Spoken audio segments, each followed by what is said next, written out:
어느 책에 있는 내용입니다. 저자가 어느 날 일행과 함께 삼겹살집에 갔을 때 일입니다. 일행 중에 미용사가 한 사람 있었는데 저자가 고기를 자르는 모습을 보더니 가위를 자기에게 달라 그랬어요.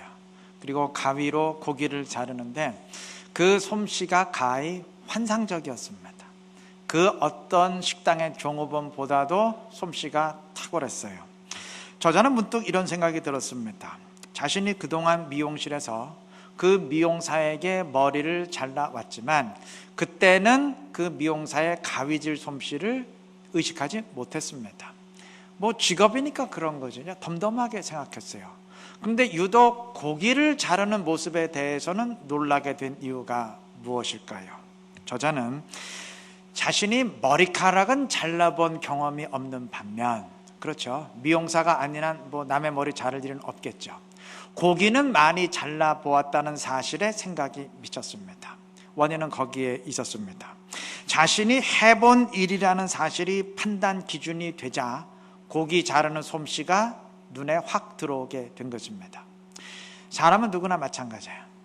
자신이 경험해 보지 못한 일보다 경험해 본 일에 감각이 더 예민하게 반응하는 거, 그거 당연한 일 아니겠습니까? 지금 세대는 잘 모르겠지만 예전에 벤허라는 아주 유명한 영화가 있었습니다. 지금은 아카데미상이 총 몇 개인지 모르겠는데 당시에 12개였어요. 근데 12개 가운데 11개를 휩쓸었다. 사실은 12개 다 받는 건데 다 받으면 상이 이상해지니까 하나는 예의상 다른 작품 준 거고 11개를 휩쓸었던 아주 기념비적인 작품이었습니다. 그 영화에서 주인공 베너는 친구의 모함으로 노예선에 노예로 끌려가게 되었는데 그 기간 중에 전쟁 가운데 로마 장군을 구출한 것이 계기가 돼서 노예의 신분을 벗어나 그 장군의 양자가 됩니다. 근데 그 영화에서 장군을 구출한 직후 장군과 함께 노예선 밖으로 걸어 나가던 베너는 발걸음을 멈추게 됩니다. 그 배의 갑판 밑에서 노를 젓는 노예들의 모습이 눈에 들어왔기 때문입니다. 베너는 한동안 그들에게서 눈을 뗄 수가 없었습니다. 그 옆에 로마 군인들은 무덤덤하게 그 모습을 바라봤지만 베너의 마음은 다를 수밖에 없었습니다. 왜 그랬을까요?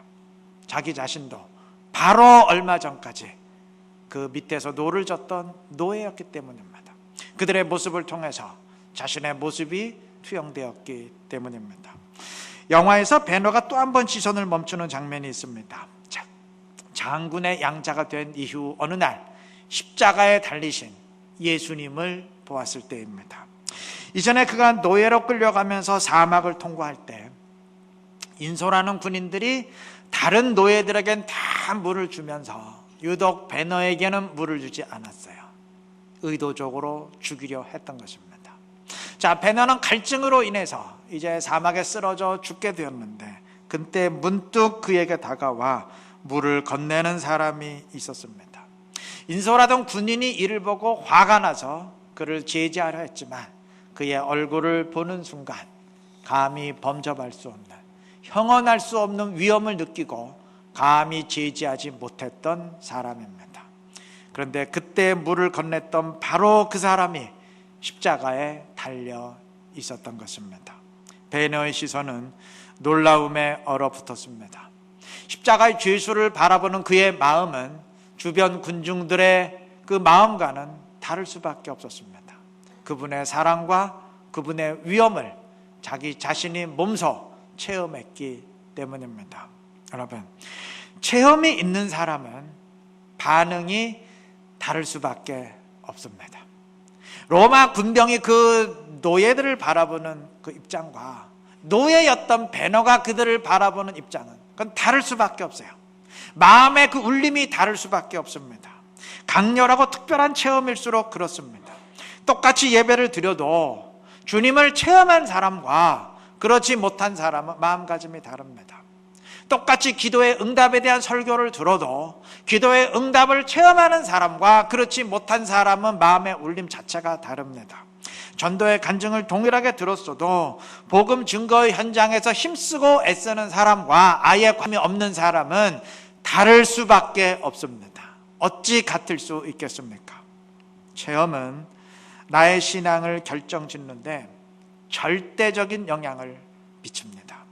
내가 인식하든 인식하지 못하건 나의 판단과 행동 하나하나엔 지금까지의 나의 체험이 녹아 있습니다. 누구나 마찬가지입니다. 오늘 읽은 본문에서 이스라엘 백성들은 하나님의 말씀을 듣는 영적 집회에 돌입했습니다. 성벽을 쌓고 방어 시스템을 구축했으니 이제 영적인 운동에 들어간 것입니다. 자, 그런데 오늘 본문은 하나님의 말씀에 반응하는 이들의 모습이 불순종으로 인해서 징벌을 받았던 이전과는 완전히 달랐음을 증언합니다. 1절에서 이들은 수문학 광장에 모여 에스라에게 하나님의 말씀을 낭독해 줄 것을 간청했습니다. 말씀에 대한 갈급함과 사모함을 지녔다는 의미입니다. 이들의 요청대로 에스라가 말씀을 읽으며 집회를 진행하자 이들은 5절의 내용처럼 모두 일어서서 그 말씀을 들었습니다. 3절에 따르면 에스라의 낭독이 새벽부터 정오까지 진행되었다고 했습니다. 그러니까 매일같이 최소한 6시간 이상이 진행된 겁니다. 물론 중간에 휴식이 있었겠지만 그래도 그 긴 시간 동안 계속 일어서서 말씀을 들었다는 것은 말씀에 대한 경외감을 지녔다는 의미입니다. 또한 이들은 말씀을 들으면서 9절의 내용처럼 그동안 말씀과 어긋났던 자신들의 불순종을 깨닫고 회개의 눈물을 흘렸습니다. 말씀의 깊은 감동과 은혜를 받은 것입니다. 마지막으로 이들은 초막절을 지키라는 말씀을 발견하고 18절 말씀처럼 집회가 끝난 뒤 온 백성이 초막을 짓고 7일 동안 초막절을 지켰습니다. 말씀을 그대로 순종한 것입니다. 정리하면 이들은 말씀을 사모했고 말씀을 경외했고 말씀의 감동과 은혜를 받았고 말씀을 순종했습니다. 더 이상 바랄 것이 없는 완벽한 반응을 말씀에 대해 보인 것입니다. 왜 그랬을까요? 그 이유가 무엇일까요? 왜 이렇게 달라졌을까요? 무엇보다도 말씀의 주인 되신 하나님을 이들이 직접 체험했기 때문입니다. 이들은 그동안 성벽 공사를 진행하면서 하나님의 인도하심과 함께하심을 분명히 체험했습니다. 이스라엘 백성 가운데 그 누구도 그것을 부인할 사람은 없었습니다. 심지어 6장 15절의 증언처럼 대적들마저도 성벽 공사를 방해하던 대적들마저도 이 일은 하나님이 하신 일이다 고백할 정도였으니 유다 백성들 가운데 누가 그것을 의심했겠습니까? 이들에게 여호와 하나님이란 먼 옛날 모세와 다윗에게만 나타나셨던 죽은 하나님이 아니었어요. 책 속에만 기록된 하나님이 아니었습니다. 그들이 직접 체험했던 살아계신 하나님이었습니다.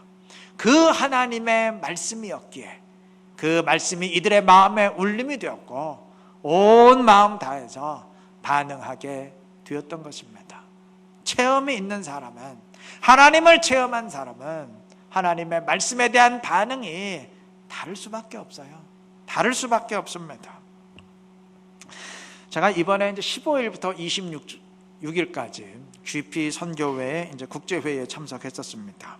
일정 가운데 이제 선교사님들과 이제 이사들이 이제 새벽 기도와 수요 기도회, 오후 예배 등등을 인도하는데 저는 그 말씀에 상당한 감동을 받았어요. 다른 사람도 다 마찬가지였을 것입니다. 왜냐하면 그 자리에 모인 사람들은 모두 그 선교의 일을 직접 감당하는 선교사들이거나 또는 그들을 후원하는 저 같은 이사들이었기 때문입니다. 그러니까 자기 발로 직접 가는 선교사이든 아니면 후원하는 이사이건 전부 선교에 대해서 관심을 갖고 직접 그 일을 실행하는 사람들이었어요. 그러한 사람들이 모였으니 그 선교의 메시지가 울림이 될 수밖에 없었던 것입니다. 관심이 있는 사람과 내가 직접 그 일을 실행하는 사람과 관심이 없는 사람은 반응이 다를 수밖에 없겠죠. 여러분, 우리 스스로를 한번 점검해 보십시다. 나는 과연 주님을 체험하는 신앙을 지니고 있습니까? 아니면 그냥 교회에만 왔다 갔다 하고 있습니까? 우리는 매주일 어떤 주님을 예배하기 위해서 이 자리에 나오고 있습니까? 주님을 체험하고 그와 교제하는 사람은 살아계신 주님께 예배하는 사람입니다. 그러지 못하고 그저 책 속에 기록된 하나님, 성경 책 속에 기록된 하나님, 남들이 말하는 주님만 아는 사람이라면 그러한 사람은 2000년 전에 죽은 시신으로서의 주님만 아는 사람에 불과할 뿐입니다. 신앙이 생명력을 잃고 몸이 건조해지는 이유가 바로 여기에 있습니다. 죽은 주님만 아는 신앙이, 그 신앙이 생명력 지닐 수 있겠습니까? 기껏해야 죽은 믿음밖에 더 되겠습니까? 우리나라 사람들은 중고등학교 6년 그리고 그 이후 몇 년, 거의 10년 동안 영어를 배우면서도 막상 영어권에 가면 영어가 안 돼서 고생하는 경우가 많습니다. 대부분 그렇습니다. 이거는 영어를 가르치는 직위에 있는 사람도 다르지 않아요. 반면 그 나라에 이민 와 있는 어린 학생들은 대부분 몇 년 정도만 지나면 다 영어로부터 자유롭습니다. 불편함이 없어요. 왜 그럴까요? 이유가 뭘까요?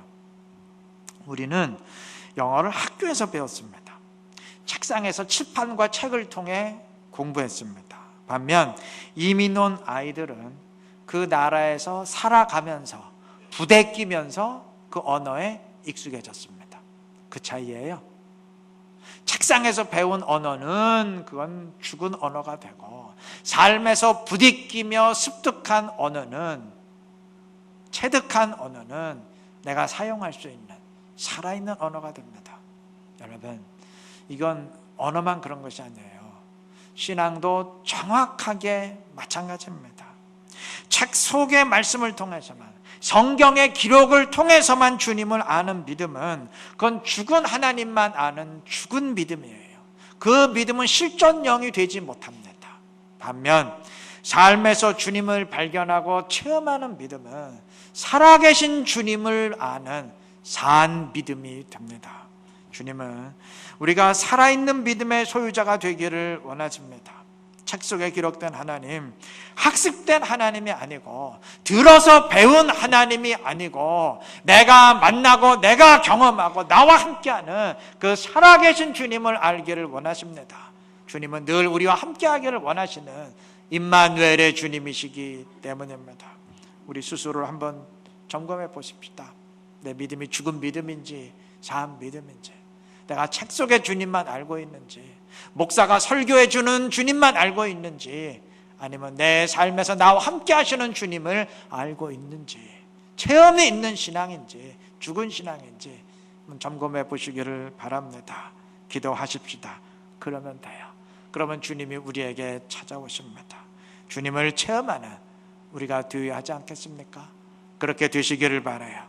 그래서 단순히 교회에 출석하는 출석 교인이 아니라 주님을 체험하고 주님을 증언할 수 있는 증인으로서의 그리스도인의 삶을 살아갈 수 있는 지혜롭고 신실한 우리 모두가 되시기를 바랍니다.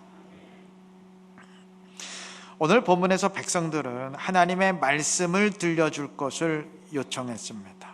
하나님을 체험했기에 그의 말씀을 알기를 원했던 것입니다.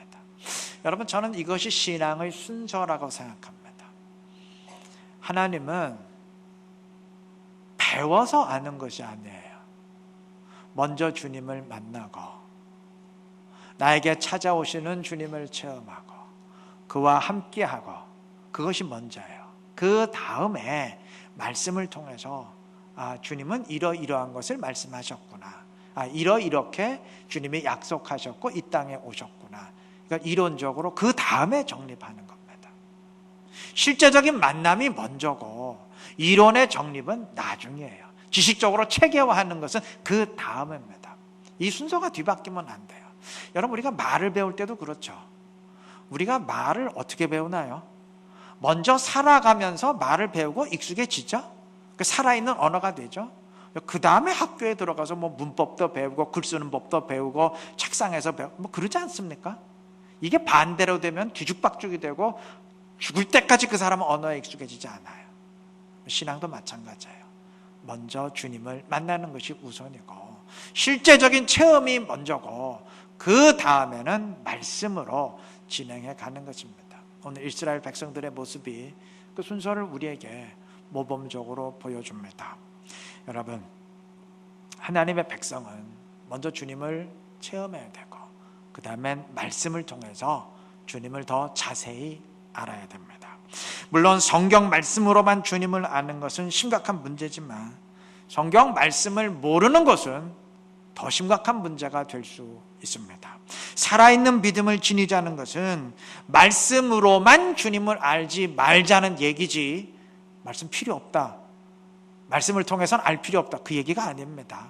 진정한 그리스도인이란 삶에서 체험하는 하나님, 그리고 말씀이 증언하는 하나님, 이 두 하나님을 동시에 아는 믿음입니다. 느헤미야 8장은 백성들이 말씀을 밝히 깨달았다는 사실을 계속 강조합니다. 7절에 의하면 에스라가 말씀을 낭독하면 레위 사람들이 그 뜻을 백성들에게 해석해서 말씀을 깨닫게 했다고 반복적으로 증언합니다. 12절과 13절 역시 똑같이 증언합니다. 성경의 강조처럼 하나님의 백성들은 말씀을 밝히 알아야 됩니다. 물론 말씀을 밝히 안다는 것이 모든 말씀을 완벽하게 다 이해한다는 말은 아닙니다. 하나님의 말씀은 인간의 이해 능력을 초월하는 경우가 많기 때문에 근본적으로 믿음의 대상이지 이해의 대상은 아닙니다. 그러나 하나님이 무엇을 말씀하셨는지, 그리고 말씀이 하나님을 어떻게 선포하고 있는지 그 내용은 알고 믿어야 됩니다. 만약 뭘 믿는지도 모르고 믿는다면 그건 맹목적인 광신이지 온전한 신앙이라고는 할 수 없을 것입니다. 알미 전부는 아니지만 암도 반드시 있어야 됩니다. 배움이 절대 전부는 아니지만 지식도 있어야 됩니다. 다음에 필요한 것은 말씀으로 나 자신을 들여다보는 일입니다. 성경의 내용을 알아야 되지만 내용 파악에만 그치면 안 돼요. 그래서 성경 지식을 얻는 것으로만 그치면 안 돼요. 그건 단지 독서에 불과할 뿐입니다. 하나님의 백성들은 성경 말씀을 대하면서 또한 나 자신을 읽어야 됩니다. 아니, 말씀에 의해서 내가 읽혀져야 됩니다. 오늘 본문은 백성들이 말씀을 깨닫고 눈물을 흘렸다고 증언합니다. 8절 중반 부분 보시면 그 낭독하는 것을 다 깨닫게 하니 백성이 율법의 말씀을 듣고 다 우는지라 그랬습니다. 왜 이런 반응을 보였을까요? 말씀으로 자신을 읽었기 때문입니다. 이들은 말씀을 통해서 하나님의 뜻과 어긋났던 자신들의 불순종을 읽었어요. 자신들의 불순종을 깨달았습니다. 그러했기에 회개하며 참회의 눈물을 흘렸던 것입니다. 우리 모두에게도 이러한 과정이 꼭 있어야 됩니다. 알의 차원을 넘은 깨달음이 있어야 됩니다. 머리로 받아들이는 말씀이 가슴을 울리는 말씀이 되고 심령을 찌르는 말씀이 되어야 합니다. 그 다음에 마지막 단계는 결단의 순종입니다. 눈물만 흘린다고 다 되는 게 아니에요. 감동만 있다고 완성된 게 아닙니다. 그 말씀대로 깨달은 대로 실행에 옮겨야 됩니다. 그때 신앙이 완성됩니다. 14절의 증언처럼 백성들은 말씀을 읽다가 초막절에 관한 하나님의 명령을 깨달았고 이후 백성들이 에브라임 수문학 광장에 모여서 초막을 짓고 7일 동안 초막절을 지켰습니다. 말씀을 통해 자신들이 어떻게 해야 될지를 깨닫고 깨달은 그대로 준행한 것입니다. 깨달음의 차원에서 삶의 행동으로 이어졌습니다. 여러분, 이것이 온전한 신앙입니다. 온전한 신앙은 먼저 주님을 체험해야 됩니다. 실제적으로 알아야 됩니다. 그리고 말씀을 통해서 알고 깨달음을 거쳐서 삶으로 이어져야 됩니다. 이것이 온전한 신앙입니다. 성경에 밑줄 긋는 것으로 끝나는 것이 아니고 성경이 내 삶의 밑줄을 긋게 되어야 된다는 의미입니다. 이러한 신앙을 지닐 때 말씀은 지식에 그치지 아니하고 영적인 지혜가 됩니다. 여러분, 지식과 지혜는 다르죠. 지식은 아는 거예요. 지혜는 그 알을 활용해서 삶으로 드러내는 것이죠. 예를 들어 검은 구름이 잔뜩 끼면 비가 온다. 이건 지식이죠. 그러나 검은 구름을 보고 빨래를 걷어놓는다면 그건 지혜죠. 지식을 활용하는 것이죠. 메시아에 관한 예언의 말씀을 속속들이 아는 것은 지식이지만 그 말씀으로 인해서 예수님을 경배하며 따르는 것은 지혜입니다. 주님이 기도의 응답을 약속하셨다는 것을 아는 것은 지식이에요. 그러나 그 지식을 활용해서 응답을 체험하는 것은, 기도의 응답을 체험하는 것은 그것은 지혜입니다. 지식만 있어서는 아무런 변화가 일어나지 않아요. 그 지식대로 순종하는, 실행에 옮기는 지혜가 있을 때 하나님의 축복이 우리와 함께하게 될 것입니다. 말씀은 삶의 지혜로 활용되고 순종되어야 됩니다. 말씀이 나를 깨닫게 하고 내 삶을 이끌고 가야 될 것입니다. 과거에 기록된 말씀으로 끝나지 아니하고 현재를 규정하고 미래를 열어가야 됩니다. 이전에 있던 것을 그려놓은 지도이면서 동시에 앞으로 있어야 될 것을 제시해주는 로드맵이 되어야 될 것입니다. 그러하기에 그리스도인들은 말씀을 읽는 독자이면서 또한 말씀을 써내려가는 저자입니다. 말씀을 먹고 그 말씀이 내 삶의 언어로 나오게 되기 때문입니다. 말씀이 내 삶을 써내려가고 내가 말씀으로 삶을 써내려가기 때문입니다.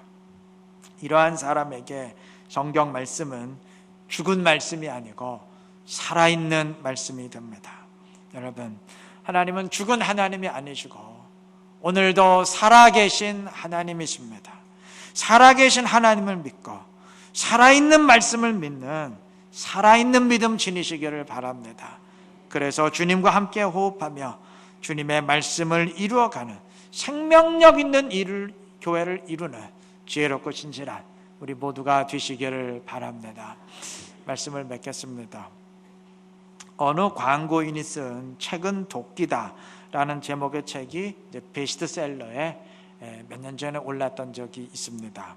책이 독자의 감성과 내면을 깨뜨리는 도끼가 되어야 된다라는 의미의 제목인데, 그리스도인의 입장에서 말한다면 성경 말씀이야말로 나 자신을 완전히 깨부수는 도끼가 되어야 될 것입니다. 성경은 냉랭하다 못해 꽁꽁 얼어붙은 나의 내면을 여지없이 깨뜨리는 도끼가 되어야 됩니다. 자기 주장으로 똘똘 뭉친 교만도 다 깨부수고 말씀을 불순종하면서도 전혀 죄책감을 느끼지 못하는 영적인 둔감함도 다 깨부수고 이런저런 이유로 순종을 미루고 있는 그 우유부단함도 다 깨부수고 알량한 자존심도 깨부수고 하나님과 나 사이를 가로막고 있는 그 장벽들을 다 깨부수는 영적인 도끼가 되어야 될 것입니다. 만약 성경이 도끼가 되지 못하고 그냥 책에 그치게 된다면 율법을 안다고 자부하다가 그 율법으로 예수님을 대적했던 바리새인들처럼 성경 지식이 내 발등을 찍는 믿는 도끼가 될 것입니다.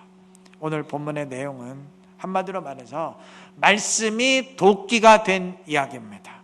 하나님의 말씀이 들려질 때 그 말씀이 도끼가 되어서 이스라엘 백성들의 심령을 완전히 깨부쉈습니다.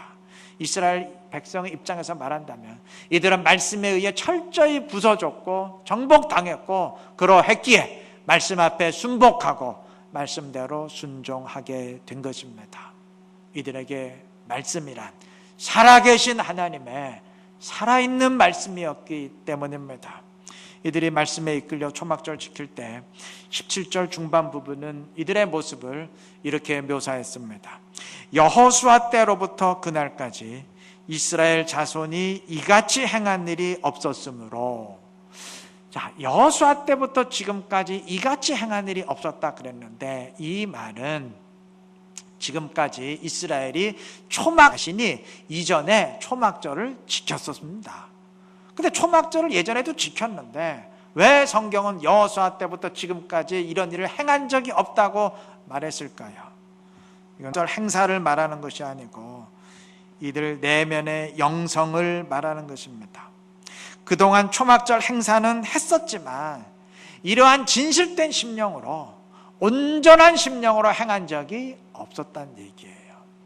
그만큼 이들의 영이 온전히 주님을 향했다는 의미입니다.